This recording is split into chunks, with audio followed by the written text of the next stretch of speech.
Today's presentation is on John Locke. John Locke was one of the most influential thinkers of the Enlightenment. He was born in 1632 in Rington, England. His father was a lawyer and a former cavalry captain during the English Civil War. Both parents were Puritans. At a young age, the family moved to Bulletin, England.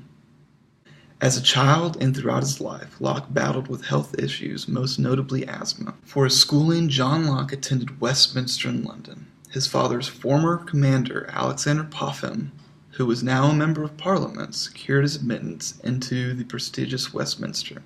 Once he finished his studies at Westminster, he attended Christ Church, Oxford, where he studied philosophy. The classical philosophies of Aristotle and Plato being taught did not appeal to Locke, and he was more interested in the modern philosophies of the time. He was introduced to medicine while at Oxford, and while he attained a bachelor's and a master's in philosophy, he also received a bachelor's in medicine.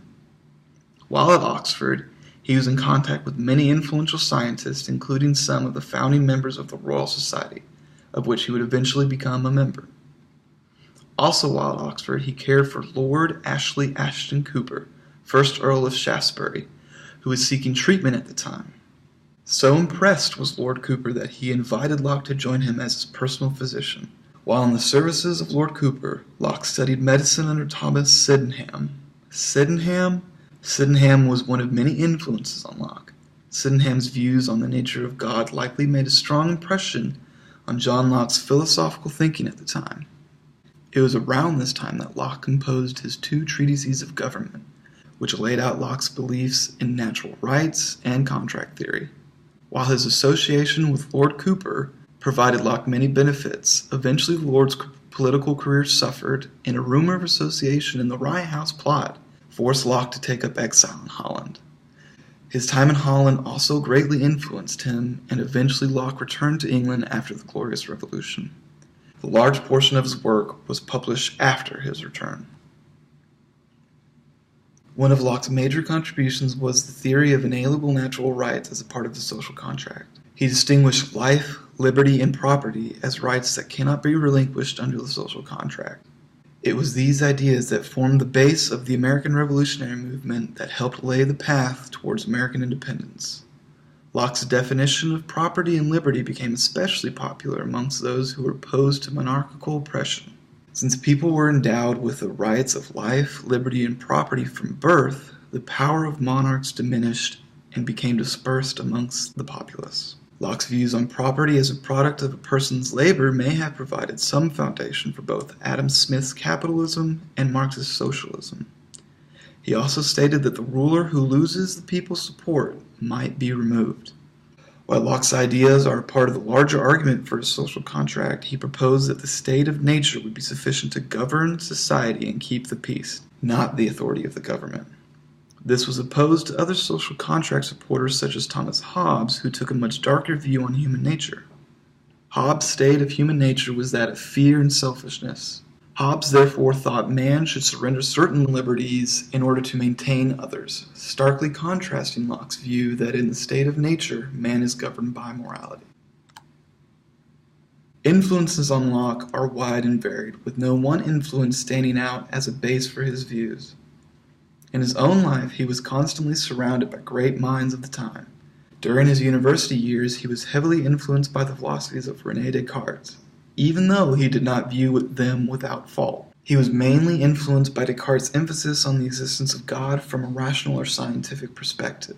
Francis Bacon and others advocating for the use of the scientific method in philosophy as well as other areas also influenced Locke. Locke's influences extend beyond philosophy when he pursued his education in medical sciences. People such as Robert Boyle and Isaac Newton were among Locke's most notable influences outside of philosophy. All 3 were members of the Royal Society. Locke's employment under Lord Cooper allowed him to continue studies under one of his mentors, Thomas Sydenham, who also played a strong part in defining Locke's view on the nature of God. Sydenham played a part in forming what would become natural theology, or the search for evidence of God based on reason, not scripture.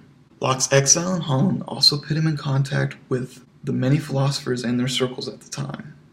He likely picked up some philosophies on religious tolerance from Baruch Spinoza's group of friends in Holland. While Locke's empiricism put him at odds with some of Spinoza's philosophies, the two shared some of the same beliefs of tolerance and religious freedom as well as the self. In Essays Concerning Human Understanding, Locke presents us with his views of human knowledge and understanding. Among the many influential ideas in these writings, Locke's arguments against universally accepted truth stands out. He postulates that innate ideas do not exist and that ideas are a product of our senses.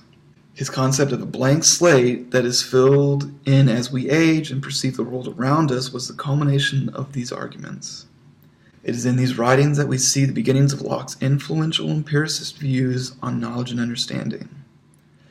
Locke states that knowledge cannot be attained unless it is learned through the senses.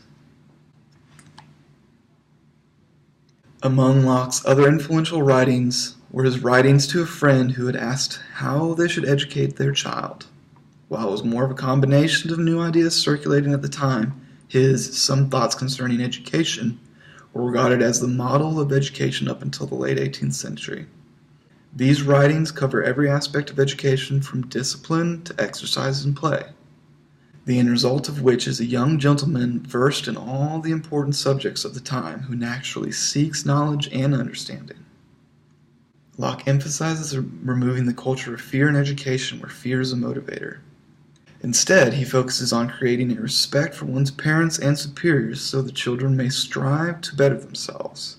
He states that using fear or pain to motivate only causes the child to associate learning with such motivators and creates disdain towards the educator or parent. Locke insists that by giving children freedom to play allows them to explore their world and form their own perceptions. This also causes them to yearn for knowledge about things they have yet to discover. However, this is a double-edged sword, as Locke points out. Spoiling a child can cause them to lose perception on the value of things and what is important in life. Locke encourages the study of mainly languages, sciences, and philosophy/history, while the arts and manual skills are of less importance, for they do not yield an educated mind.